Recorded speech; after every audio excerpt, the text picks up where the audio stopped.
తెలంగాణ ముఖ్యమంత్రి సీఎం రేవంత్ రెడ్డి బీహార్లో వెళ్ళి అప్పటికే అంపశయ్య మీద ఉన్నటువంటి కాంగ్రెస్ పార్టీని పూర్తిగా పాతిపెట్టి వచ్చేశాడు. అయితే బీహారీలను అవమానించే ఉద్దేశంతో రేవంత్ రెడ్డి మాట్లాడలేదు.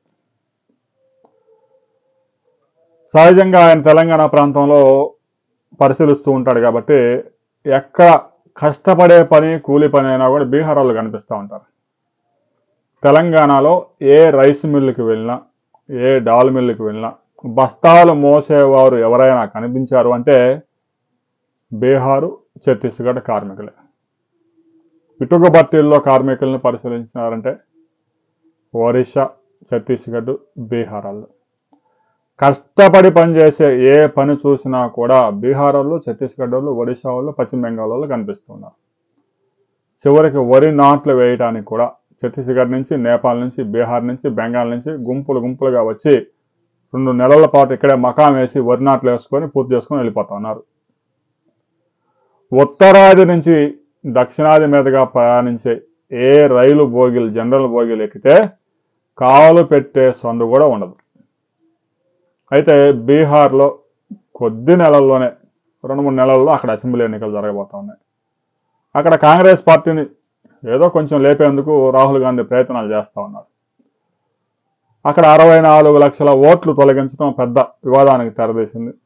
సరే, సమగ్ర విచారం జరిపి 64 లక్షలు కాదు 44 లక్షలే తొలగిస్తున్నామని చెప్పేసి ఎన్నికల సంఘం చెప్పింది. ఇక ఇటీవల బీహార్లో జరిగిన ర్యాలీలో రాహుల్ గాంధీతో పాటు రేవంత్ రెడ్డి ముఖ్యమంత్రి కూడా పాల్గొన్నాడు. ఎందుకంటే ఆ కాంగ్రెస్ పార్టీకి దేశవ్యాప్తంగా ఒక 2-3 చోట్ల అధికారం ఉంది. ఆ 2-3 రాష్ట్రాల నుంచే మిగతా దేశం అంతా ఫండింగ్ వెళ్లాల్సి ఉంటుంది. బీహార్ ఎన్నికలకు కూడా మరి తెలంగాణ నుంచే నిధులు ప్రవహించాల్సి ఉంది.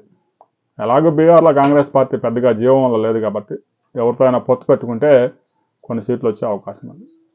రేవంత్ రెడ్డి వెళ్ళినోడు అక్కడ వెళ్ళి ప్రసంగిస్తూ బీహార్ కూలీలు అన్నాడు. అనగానే బీహార్ వాళ్ళనే కూలీలతో పోలుస్తావా? కూలీ అనేది బీహార్ జన్యువులోనే ఉంది. కష్టపడి పనిచేసే సామర్థ్యం బీహారీలకే ఉందని పొగిడే క్రమంలో ఆయన చేసిన కామెంట్లు ఆ బీహార్లో కాంగ్రెస్ పార్టీని పూర్తిగా పాతిపెట్టాయి. ఇప్పటికే వ్యూహకర్తగా ప్రచారం పొందిన పీకే ప్రశాంత్ కిషోర్ వచ్చే ఎన్నికల్లో రేవంత్ రెడ్డిని ఓడించి తీరుతా అని చెప్పాడు. మరి ఎవరిని ముఖ్యమంత్రిని చేస్తాడో తెలియదు. ఎవడైతే ప్యాకేజీ మాట్లాడుకుంటాడో 600 కోట్లకి వాడికి పనిచేసి 600 కోట్లు వేసుకొని పోతాడు. ఎందుకంటే ఒక్క 2 గంటల సలహాకే 11 కోట్ల రూపాయలు తీసుకున్నాను అని చెప్పాడు. ఎవరి దగ్గర తీసుకున్నాడో పీకే చెప్తే అది మరో బ్లాస్ట్ అవుతుంది. 2 గంటల సలహా ఇచ్చి 11 కోట్ల రూపాయలు వసూలు చేశాడంట. ఇక రేవంత్ రెడ్డి చేసిన వ్యాఖ్యల మీద కన్నయ్య కుమార్ కూడా స్పందించారు. బీహార్కి చెందిన వ్యక్తి కాకపోయినా కూడా దారుణమైన వ్యాఖ్యలు రేవంత్ రెడ్డి మీద చేశాడు.